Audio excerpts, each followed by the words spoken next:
réplique, quelques minutes pour inspirer. Toye lelo comment na baki Kongolo Emedo, parce que c'est de lui qu'il s'agit. Kongolo Emedo azalaki libéraux munene ya mboka na biso, la légende Kongolo Emedo. Allez sur na mokili oti atika kibiso. Toye na quartier oyo, tozana ba invité na biso, bango moko ba se présenter. Et baloba bazana ni par rapport ya Kongolo Emedo. To bandi kuna na droite na ngai, papa, pour se présenter pour le basso tout ça wapi. Bon, ngai kombo na ngai papa Nzazi Bouba lui, mais na imo Congo ba mesai ko benga ngai président du Zondon, notable ya quartier Imo Congo. Imo Congo comment sonner? Bon, Imo Congo yango penza kombo bandaki tango ya colonie belge.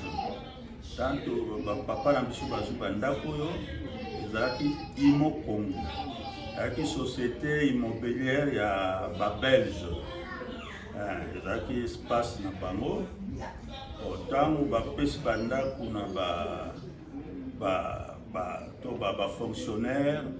Alors oubliaki ba fonctionnaire baki na ba mission tango bayaki sima nde bayaki ko négocier esiko nde bapesaki bango. Alors, dans l'époque à Mobutu, né à Yochango, quartier du 20 mai. Et comme quartier du 20 mai, alors, dans le musée, né Yozong, sous quartier Imoko. Donc, dès que Zong le quartier Imoko.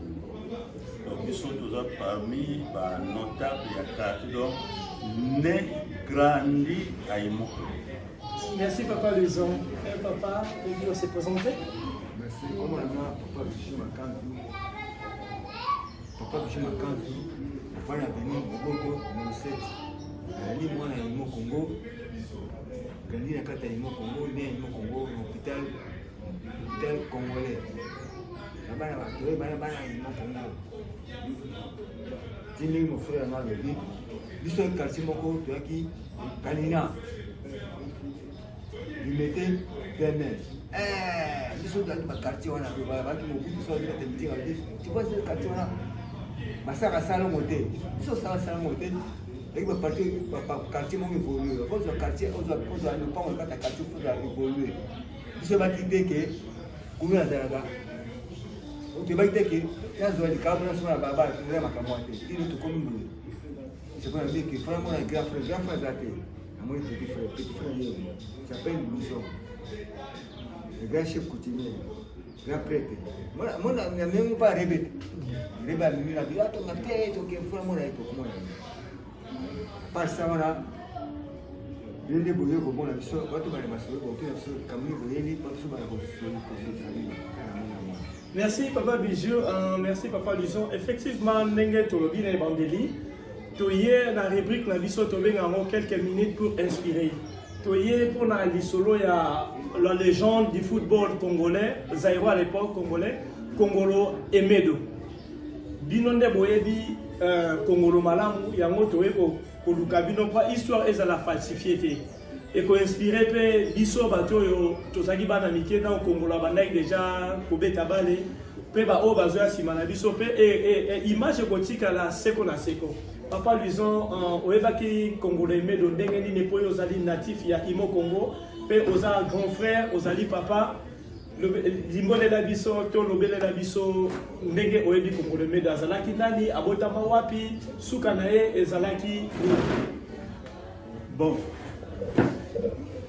Aimé Kongolo aki leki na biso ya quartier parce que ngaki moninga ya na bango liboso do aki leki na biso donc omoni quartier na biso Imo Congo tozwi quartier za moke mais tozwi ba star ebele ya minene neti Freddy Mayoni ye asalaki presque tout. Freddy Mayaoula, qui est grand joueur à Vita. Et ça Akoufa, non? Akoufa. En personnel, la légende Mayaoula Mayoni, comment il est musicien après? Qui est grand joueur à Vita, attaquant, même troué, parce que ça tire ballon, peut-être au bol filet, donc troué. Donc, à Salaki musique, où il paye Banaki na ok jazz, banzembo neti basheri bondowe banzembo belebele ya succès asali abetaki mpe handball abetaki mpe basket donc mayolaki presque complet.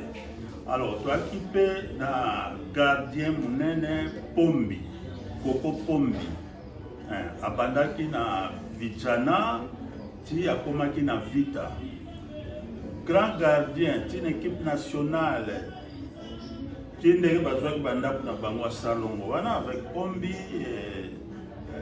tozalaki susu na Adelar Mayanga na quartier ti lelo bandako na bango eza ya famille ti lelo Adelar Mayanga ya bandaki na équipe na biso ya quartier Santos yaki ya Makolongulu grand frère na bango moto azalaka entraîneur ya Santos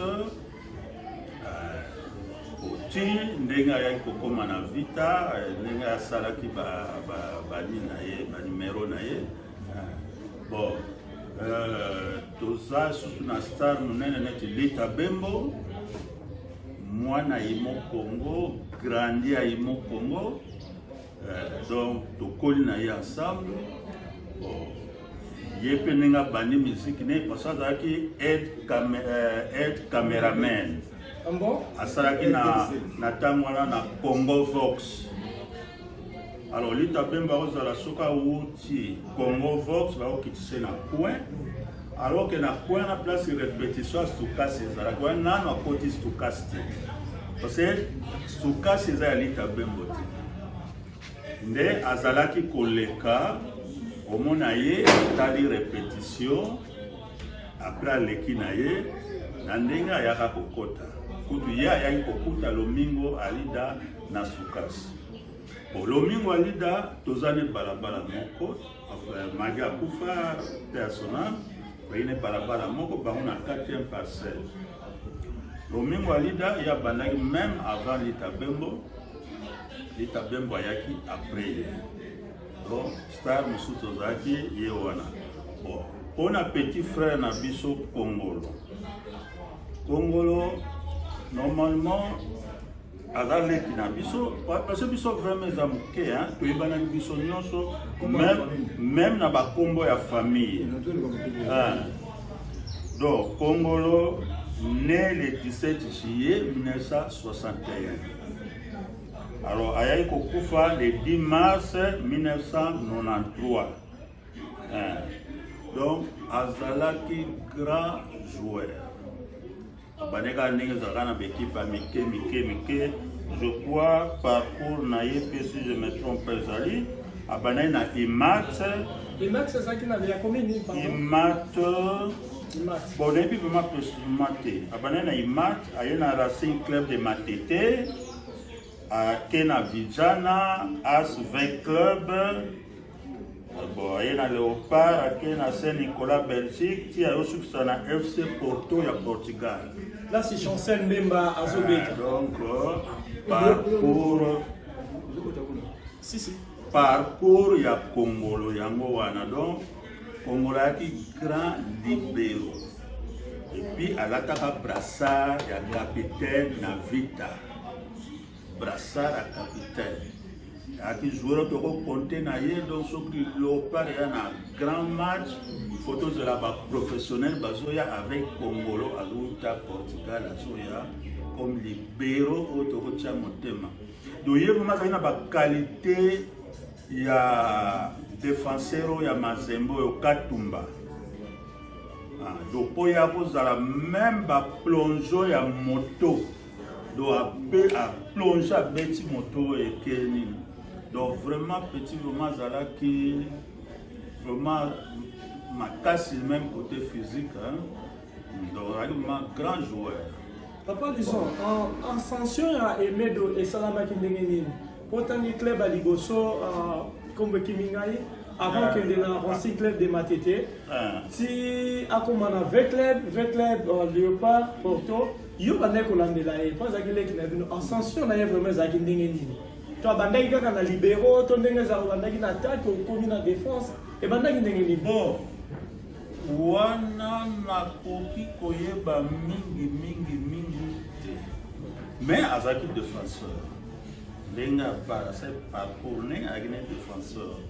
mais là kaka yaka koyebisa biso sumoka yai kotalanga tofandi bon na bami mosusu ndazo betela biso masolo ndenge baza kosakana ne na vita ntango akoti tozomona bazoprive ye omonaka ndenge ezalaka oye mopaya bazoisole yo ti ndenge ayaki komifandisa na poste na ye donc nayebi mwa moke yango na mais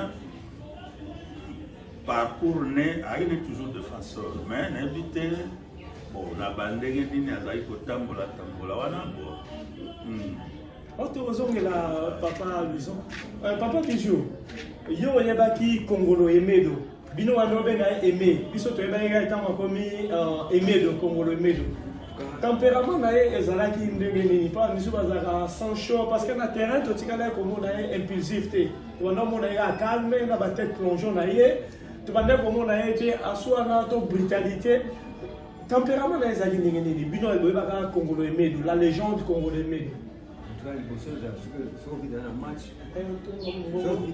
toki na entraînement ya mama yemo vilanga nini apeti nanga okoza vite apeti nanga za espoir vite folenda vite folenda discipline so petit pe akola biso et mon père va petit ba mo ko ma simile ba il était avec lui ma papa non sandara ba il va simile papa grand joueur voilà où est-ce qu'on a c'est clair moi bayina na ngwatara di petit pas mérité na ye mais quand le bilan de ça y est le bilan père moi qui le bilan qui grand bilan na vita le bilan pas du petit na qui le bilan muso a remplacé avec les ayo petit pas mérité na ye ti comment grand joueur en tout cas ndenge petit na lobby maria la petit na ya na lobby c'est normal na ni comme ça dans cette Congo la moi le Congo moi si na pas tout ce que tout qui n'est pas tout qui moi la vision nous avons ndenge ni afanya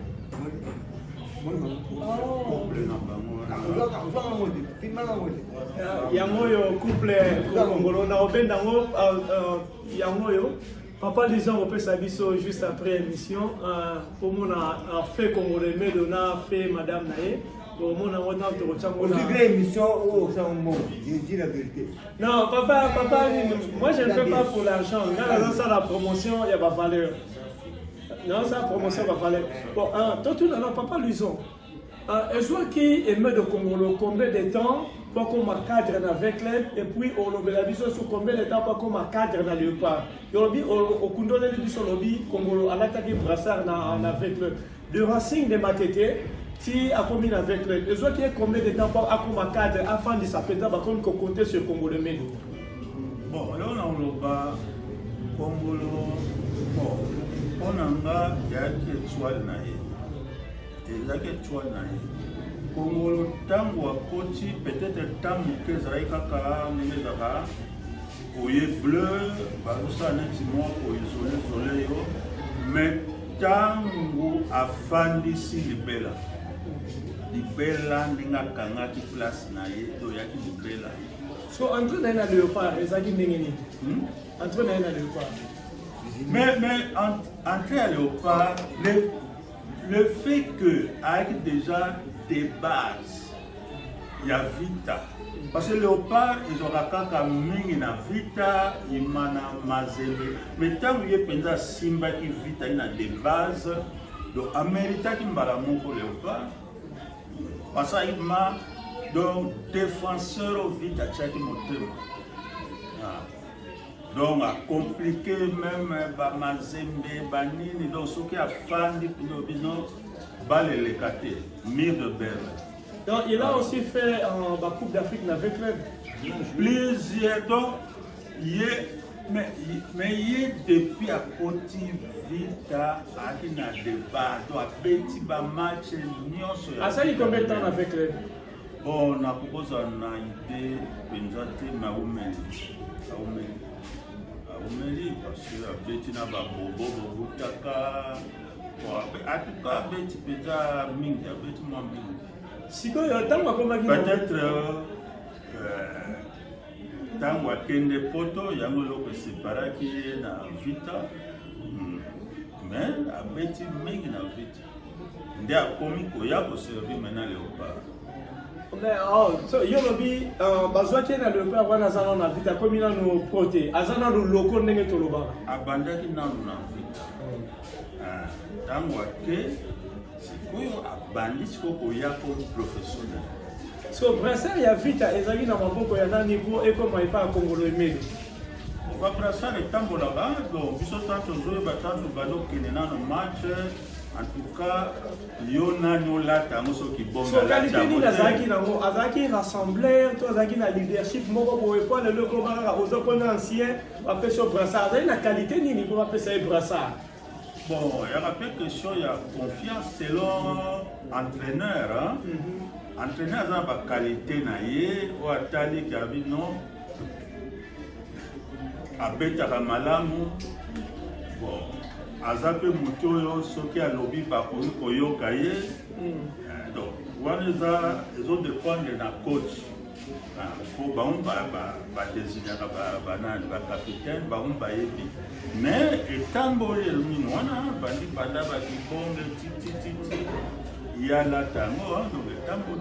avons quel type de personne? Timide, loquace? Bon, Congolo, Azali timide. Mais alors le banné n'a pas de temps. Bon, sauf au fin de tout le temps, il y a moins de discussion, il y a un match, il y a un nini, Azali ne kolobaka. Mais vraiment de vrai caractère avec timide. Mais à vous s'énerver vite. Mais Bandeko s'est manifesté dans le match, comment on a joué carton jaune ou rouge? Bon non, parce que discipline en match exact. Match sur le sali aux la rouge, au baby discipline match. Voilà, Maro c'est réservé, hein, donc. Mais Azaï m'occupait moi quand les acquis à Nokia, pour aller timide, mais aussi rapidement Nokia. Bon, mais sinon, mais on a vraiment un respect. Malgré le niveau comment parce que d'habitude dans qui na matanga moko na yolo nord ya collègue moko service azoleka tango wana penza aye professionnel azoya uti Portugal aye azoleka na yolo amoninga bien aye ti place na yaki na matanga penga mboto matanga ba profiter ko ya tout na tout banini en doit kotona ni orgueil donc tout là-bas quoi ezalaka toyebi soki mutu azwi ascension azwi élévation ekoma na orgueil ndongo lobi aza na orgueil donc ntango akoma na vita amemaki vraimen kobima na mapeka te. En tout cas tekutu ndenge biko alobi vraimen ezali kolanda ye ntina na baentraînement malgré ça azalaki nde toujours mwa mpe délégation ya bamaster ne bakoaccompagne ntina entraînement. En tout cas, vraiment, côté on a bien. Même les Azoutanais, Portugal, on a Zouya, pour faire la mission de ça. À cette époque-là, ceux qui ont appelé professionnels, les animés de l'autre, professionnels avec grand P. Mais non, l'époque n'a pas de non, Bango P, Bazalaki, parce que série n'a pas de série à Bango, Balofombo, Nano, c'est la Bango Tambazoya. Les Santos, Jam International. Les jeunes Kabongo. Non, Bazalaki. Parce que transfert n'est pas un mosaïque, il y a seulement Bazalaki na Bango. Mais, bon, Azalaki n'est pas un avec quartier dans le village, au grand frère, au Nini, Soukaye, mais il communique qui s'en a, au moins, même à la carte, on a une personne à 554 sur notre pourcentage, à côté de ma kitty, tofanywana azola atelemi akiti ayo salo bino akozwa pe mwa minute osololi akontinue na karaté non toi côté wana na invité plutôt na match quand on akomaki en star ya Veklen il résidait toujours on pour faire toujours na lupango na bango to atondait ko louer place na Kongolo azaki ne ka pas na bango malgré que star na bango akide kakabana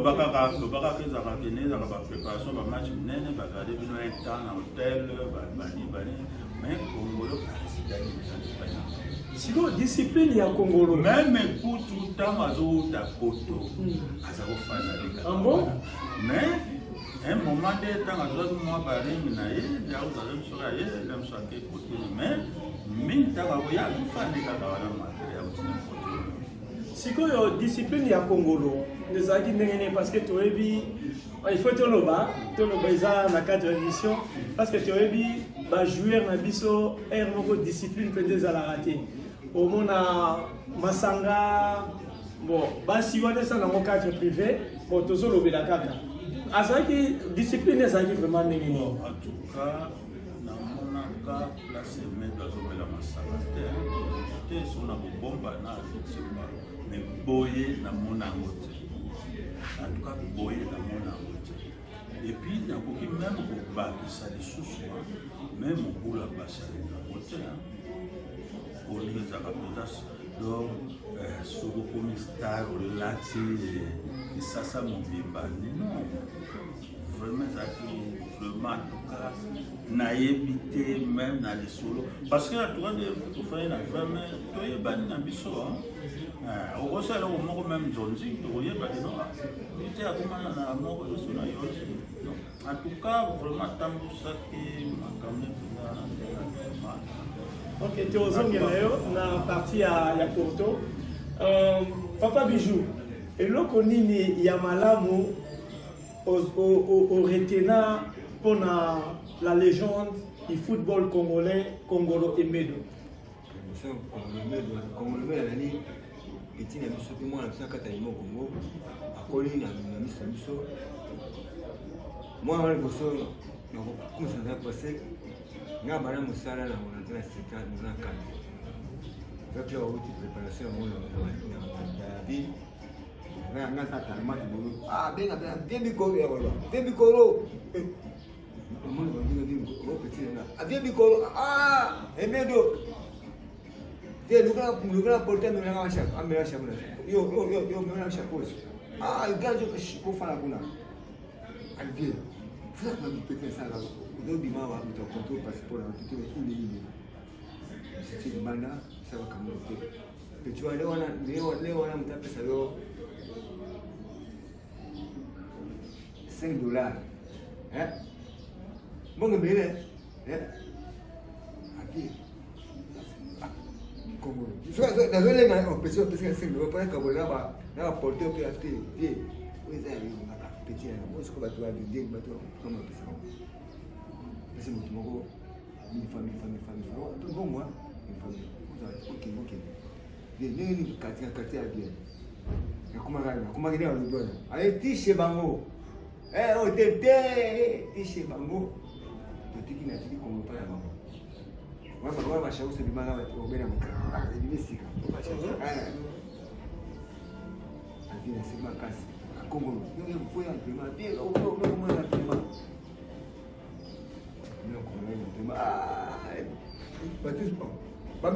babeti maboko Kongolo black babeti babeti Kongolo aye grand joueur aye département c'est moi qui sage afin de petit mot respect ndenge ya lodwa moni apasa kama soko bante ndenge le petit mot de vie Kongolo était petit mot respect mama ye tata na ye banyo na ye so ko ba Kongolo avant le cahier on a bien pas bino moi yo ko nganga ka bini babani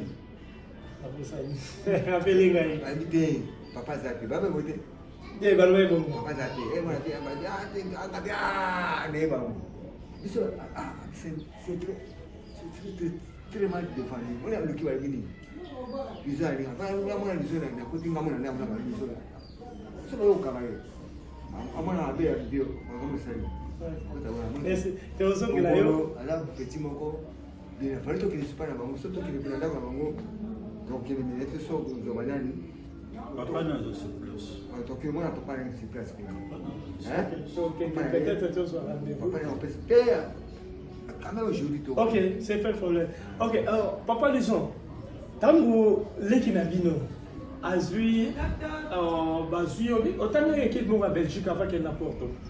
Oui, c'était. Oui.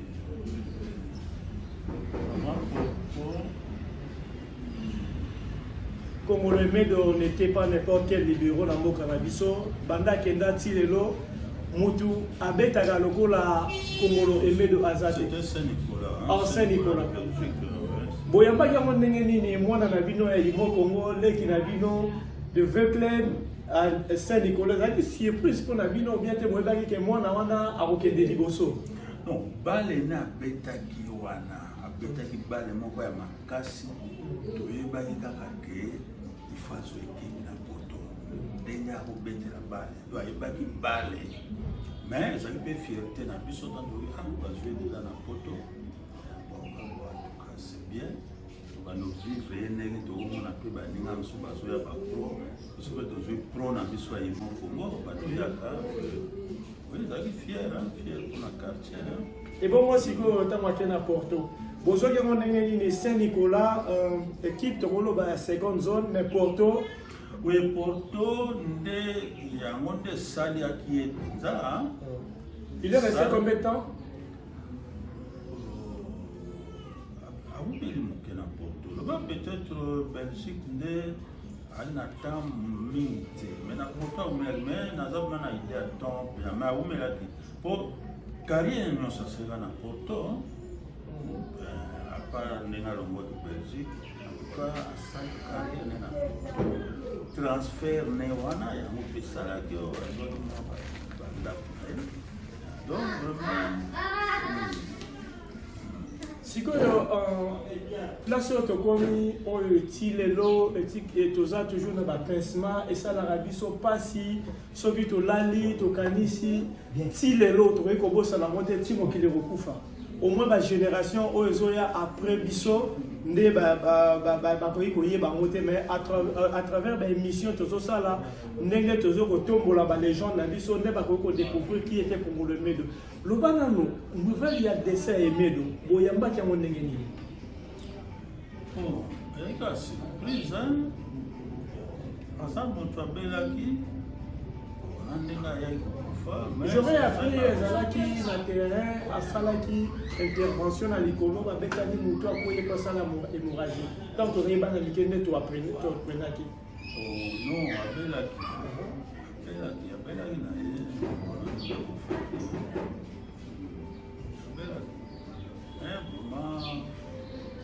Ça va se passer. Oui, il est encore trop jeune, éviter surtout quand il a mis dans nos vies plusieurs fois qui vraiment pour faire moi la moquée. Donc, moi à 61 pour faire 93, c'est à peu près 32 ans. 32 ans. 32 ans. À fleur de l'âge. Vraiment, ça passe. Il faut un âge moqué, il y a un temps, il y a pas. Mais moi qui vous parle, lorsque j'évoque la nouvelle pour le décès de Komolo Médo, et ça n'a pas passé. Parce que quand Bissouto est bananiqué, tu n'arrives pas à Congolo. Quand tu as un match, tu as au monde, tu as un plongeon chimique, tu as un Médo. Donc, nouvelle, il y a des décès, on a tiré l'eau, même moi personnellement, et ça n'a pas passé. N'est pas le genre de avec la mort d'Alam. Congolo Médo a tiré à fleur de l'âge. Et ça, il est passé. Alors, papa, ils sont encore les qui rapatriés dans Zaïre, Congo. Il y a qui par Brazzaville, il y a qui ça va traverser il était enterré où?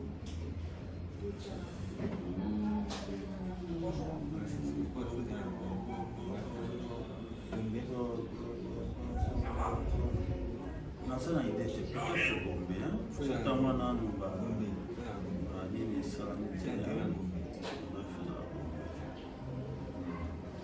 voilà, très chers téléspectateurs de DKM Pro TV. Tu es à Imo Congo, au quartier 20 mai, pour na kokundole la bino quelques minutes pour inspirer ezalaki consacré dans la légende des faits Kongolo Emedo. Kongolo Emedo n'était pas n'importe quel défenseur, n'était pas n'importe quel joueur libéraux. Papa Luzon a perçu biso image complète ya Kongolo Emedo. A ebisi biso ndenga bandaki a perçu biso tempérament na ye na ndenga kendaki na poto na ndenga bandaki kobeta jusqu'à sa mort. Kongolo Emedo azalaki leki na bango azapenda leki na ye toloba leki na ye propre parce que Papa Luzon azali camarade ya grand frère ya Emedo. Donc Emedo azal leki na ye propre. Omoni tokeite ko inventer ba histoire metoye penda na source.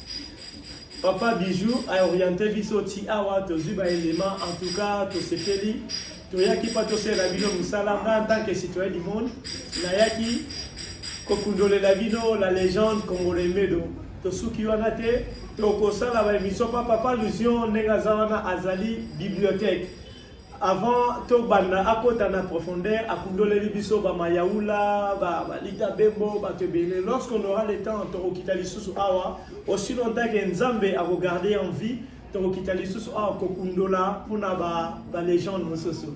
Papa Bijou azalaki Papa Luzon oyeko rappeler lisusu kompo na yo peut-être bande commission ya presse ba koluka baya ba kundola lisusu kuna ba légende mososo kompo propre na quartier na bino.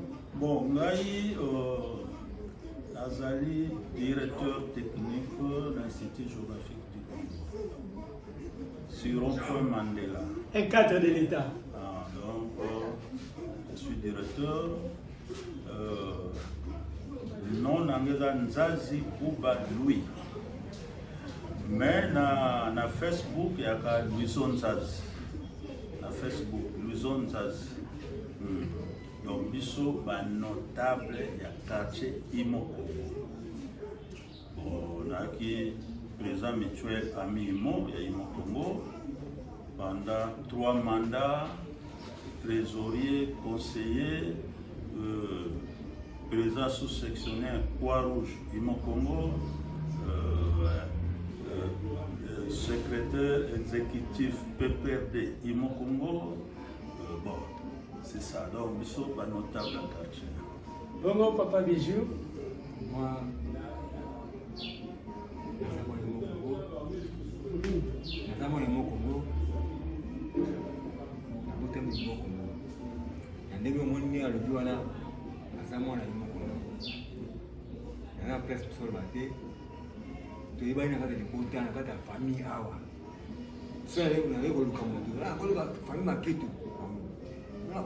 nakola famille makansi pana nakola famille tele kuto baraki ana bidon ko mona pa yi Emedo utena bota famille ya mwasi to komo la pe ye grand frère ya mwasi Emedo wote sio mo kusufu ali mwasi Emedo ndam omana mundo ko ngomoni ya yetu ya mwasi Emedo tikisuka to mona muzo to mona muzo pa isimo kama ni sango siko na bino foto mona siko papa ya Emedo il a pris ce souci à moi là pas moi les moi là azali ninga za buso pa se plangope se pa ah kuninga so mo moi na ngai ya so ni mo na ye ninga bota baki ningi pe abota ni mo kuna ni makumi lilo ni to da lilo se be makasi pona mo zama za lui mo sai mission be mala mo to kumisa manzambe acha ni koro c'est la première fois na kata imo Congo ni abota mi misandi bona.